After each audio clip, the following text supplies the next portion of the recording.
दोस्तों, पिछले कुछ दिनों से न्यूज़ में सीमा हैदर का नाम बहुत ज़्यादा दिखाई दे रहा है। पर क्या आप जानते हैं ये सीमा हैदर है कौन?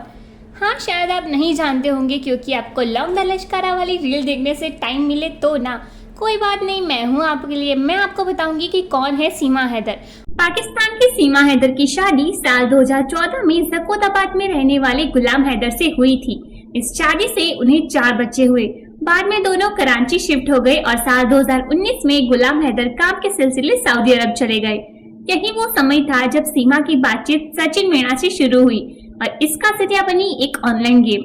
सीमा बताती है कि हमारी प्रेम कहानी की शुरुआत पबजी खेलने से शुरू हुई। सचिन पुराने प्लेयर थे और मैं नई। मेरा पबजी पर मारिया खान नाम था। सचिन ने मुझे गेम खेलने की रिक्वेस्ट भेजी थी। गेम खेलते हुए हमने नंबर एक्सचेंज किए। जब भी सचिन गेम खेलने ऑनलाइन आते तो मुझे मैसेज करते थे कि गुड मॉर्निंग, तुम भी आ जाओ। भले ही इनका ताका भिड़ गया हो एक गेम के जरिए, पर आप ये उम्मीद मत रखना कि आप भी पबजी खेलोगे और आपको भी कोई सीमा हैदर मिल जाएगी।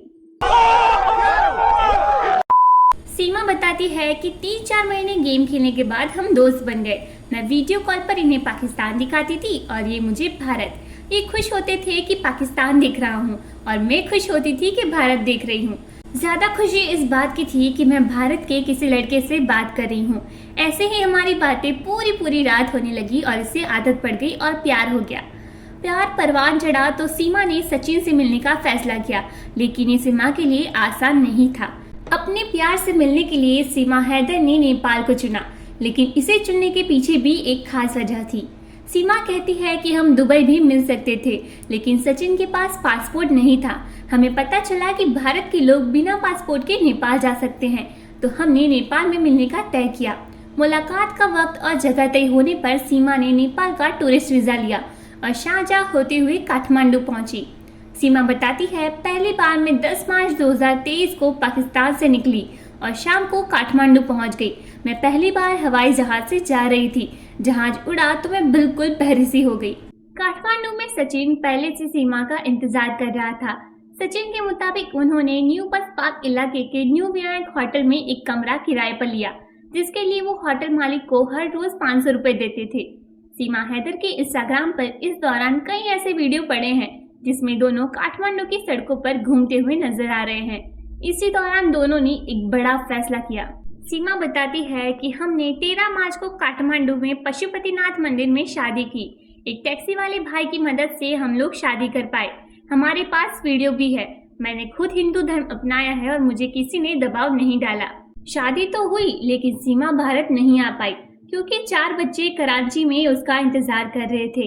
वो लाहौर में एक दरगाह पर जाने का बहाना कर सचिन से मिलने आई थी। सीमा वापस पाकिस्तान तो चली आई, लेकिन अब यहाँ उनका दिल नहीं लग रहा था। 2 महीने का वक्त बीता और सीमा ने हमेशा के लिए अपने बच्चों के साथ पाकिस्तान छोड़ने का फैसला कर लिया। सीमा बताती है कि मेरे पास ज्यादा पैसे नहीं थे। मेरे नाम पर एक घर था जिसे मैंने 12 लाख में बेच दिया। उस पैसों से मैंने अपने और अपने बच्चों के लिए नेपाल का वीजा लगवाया, जिस पर मेरा करीब 50,000 खर्च आया। इस बार सीमा का इरादा नेपाल के रास्ते भारत में दाखिल होने का था। सफर के लिए सीमा ने फिर से 10 मई की तारीख को ही चुना, क्योंकि उसका मानना था कि ये तारीख उसके लिए किस्मत वाली साबित होगी, क्योंकि 10 मार्च को ही वो पहली बार सचिन से नेपाल में मिली थी। सीमा कहती है कि दूसरी बार आना आसान था क्योंकि एंट्री, एग्जिट और कनेक्टिंग फ्लाइट का पहले से पता लग गया था। 10 मई को अपने बच्चों के साथ मैं वहां से चली गई और 11 मई की सुबह काठमांडू पहुंच गई। फिर वहां से पोखरा गई और रात भर वहीं रुकी। 12 की सुबह 6 बजे मैंने बच्चों के साथ दिल्ली की बस पकड़ी। मैंने पति के तौर पर सचिन का नाम लिखवाया था। टिकट बनाने वालों ने सचिन से फोन पर बात भी की थी। हमने 3 सीट ली और 13 की सुबह करीबन 11 बजे मैं ग्रेटर नोएडा पहुंच गई। पोखरा से हर सुबह दिल्ली की बस चलती है। करीब 28 घंटे के इस सफर में भारत नेपाल की सरहद पड़ती है, जहां सभी यात्रियों की चेकिंग होती है, लेकिन सीमा ने कड़ी सुरक्षा व्यवस्था को आसानी से मात दे दी। सीमा कहती है कि सचिन ने अपना पता सही से लिखवा रखा था। पूछताछ बहुत हुई, बैग चेक हुए। उन्होंने आई कार्ड के बारे में पूछा तो मैंने कह दिया कि गुम हो गया है। मेरे बच्चे बीमार हो गए थे। 3 दिन का सफर था। मेरी बड़ी बच्ची उल्टियां कर रही थी। मुझ पर चेकिंग वालों ने रहम कर दिया। सीमा के पति गुलाम हैदर ने सऊदी अरब से अपील की है कि उनकी पत्नी और बच्चों को वापस पाकिस्तान भेज दिया जाए। वहीं सीमा का कहना है कि गुलाम हैदर से उसकी शादी जबरन करवाई गई थी और उन्होंने उसे तलाक दे दिया है, जबकि गुलाम हैदर का ये कहना है कि उनके बीच में तलाक नहीं हुआ है। सीमा कहती है कि मैं साल 2013 में किसी को पसंद करती थी। ये बात परिवार को अच्छी नहीं लगी, इसीलिए उन्होंने गुलाम हैदर से मेरी जबरदस्ती शादी करवा दी। उस वक्त मेरी उम्र सिर्फ 17 साल थी। वह बताती है कि पाकिस्तान में भी 18 साल की लड़की को इजाजत है कि कोई भी फैसला ले सकती है। मैं आज 27 साल की हूँ, मैं अपनी जिंदगी का फैसला ले सकती हूँ। ऐसा भी नहीं है कि मैं औरत हूँ तो आदमी से तलाक नहीं ले सकती। हमारा लिखित तलाक नहीं हुआ है, जुबानी तलाक हुआ है। पाकिस्तान में जुबानी अब भी चलता है। मैं कोशिश करूंगी कि भारत से उन्हें नोटिस भेज दूं। मैं यहाँ रहकर उनसे तलाक लेने के लिए तैयार हूँ। दोस्तों, सवाल ये उठता है कि सीमा हैदर जिस तरीके से भारत में दाखिल हुई, उसे देखने के बाद कई लोगों ने उन पर आरोप लगाया कि वो पाकिस्तान की जासूस है। पाकिस्तानी सेना में उनके भाई की नौकरी, उनके पास 4 मोबाइल फोन की बरामदी ने भी लोगों के मन में शक को गहरा कर दिया है। इन आरोपों पर बोलते हुए सीमा ने कहा है कि मैं जासूस नहीं हूँ। सचिन से प्यार के चक्कर में मैंने घर से बाहर घूमना शुरू किया, पासपोर्ट बनवाए। हमारे यहाँ घर से बाहर जाने की भी इजाजत नहीं होती।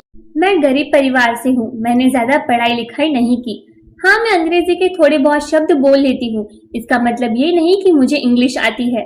आप 2 लाइन इंग्लिश बुलवाएंगे तो मैं तुतलाने लगूंगी। वह बताती है कि मैंने भारत में पुलिस के सामने कुछ भी झूठ नहीं बोला। पुलिस ने जो कुछ भी पूछा सब कुछ सही सही बताया। 2022 में मेरे भाई की नौकरी पाकिस्तानी सेना में लगी थी। 3 आधार कार्ड और 5 मोबाइल फोन के सवाल पर उन्होंने कहा कि हमारे पास 5 फोन थे, जिसमें से एक मेरा, 3 मेरे बच्चों के और एक सचिन का था। मेरे बच्चे फोन चलाते हैं। इसके अलावा मेरे पास पाकिस्तान के 3 आधार कार्ड थे, जिसमें एक मेरे पिता, एक गुलाम हैदर और एक मेरा कार्ड शामिल था। सीमा का कहना है कि अब वे भारत में ही रहना चाहती है और सचिन के साथ खुश है, लेकिन अपनी बहनों को याद कर उनकी आंखों में आंसू आ जाते हैं। वह कहती है कि बहनें सबको प्यारी है, बहनें याद भी आती है। एक बड़ी बहन है और एक छोटी। बड़ी की शादी हो गई है, छोटी वाली बहन का ध्यान मेरा भाई रखेगा। पिता के चले जाने के बाद पाकिस्तान में मेरा कोई नहीं था। अब मेरी सचिन से शादी हुई है। ये मेरे बच्चों का ध्यान रखते हैं, मेरी इज्जत करते हैं, ये काफी है। वतन वापसी के सवाल पर सीमा गुस्सा हो जाती है। वह कहती है, मैं मर जाऊंगी, खत्म हो जाऊंगी, गला काट दूंगी, जहर खा लूंगी, यही मर के दिखाऊंगी। वापस किसी सूरत में नहीं जाऊंगी, वहाँ मेरा कुछ नहीं है। ऐसी ही बात सचिन मीणा भी करते हैं। वे कहते हैं कि मैंने सीमा से शादी की है। जब तक मैं मर नहीं जाऊंगा तब तक इसे भारत से नहीं जाने दूंगा। फिलहाल जमानत मिलने के बाद सीमा और सचिन अब साथ साथ है। धर्मों और देशों की सरहद को पार करने वाली ये कहानी आगे कहां पहुंचती है, ये देखना दिलचस्प होगा।